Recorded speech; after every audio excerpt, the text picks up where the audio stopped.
mano, cada dia diferente eu amanheci com um pensamento diferente também, mano. Com objetivo diferente.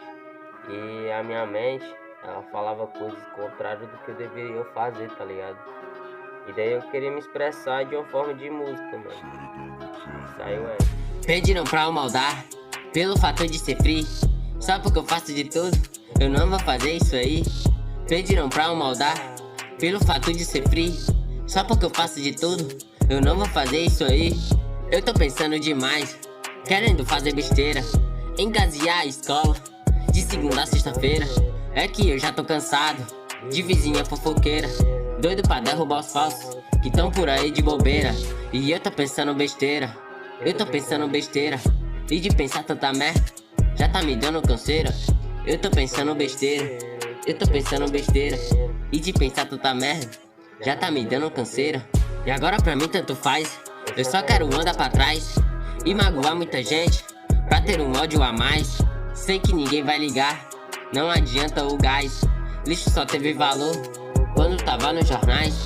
Eu sei que essa maldade não consumiu minha mente. Ainda consigo sentir o lado de que ainda sou inocente. É que eu amo tanta gente, sei que eu sou coerente. E repensando no fato de que ainda sou dependente. Que ainda sou dependente. E daí, mano, agora eu só pensei que eu tenho que escolher, né, mano? O que eu tenho que pensar, mano. Eu tenho que escolher. Pediram pra eu maldar, pelo fato de ser free. Só porque eu faço de tudo, eu não vou fazer isso aí. Pediram pra eu maldar, pelo fato de ser free. Só porque eu faço de tudo, eu não vou fazer isso aí. Não vou deixar de estudar, sei que isso faz meu futuro. Eu tô agindo direito, meu pensamento é puro. Ouvindo coisas ruins, e essas coisas eu aturo. O que importa é minha fé, eu tô me sentindo seguro. O objetivo é amar, o objetivo é amar. Ajudar quem tá caindo, pra poder se levantar.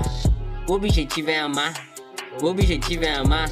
Ajudar quem tá caindo, pra poder se levantar. Corro pela minha família, não fico parado na trilha. Só quero correr para frente e se livrar das armadilhas. Dando valor à corrida, aproveitando a corrida, valorizando as pessoas que tava comigo na antiga. E agora eu tô decidido, né, mano? O que é que eu queria pra mim? O que é que eu queria e o que é que eu ainda quero. Virou um objetivo e eu vou conquistar, mano. Agora tá dependendo de mim.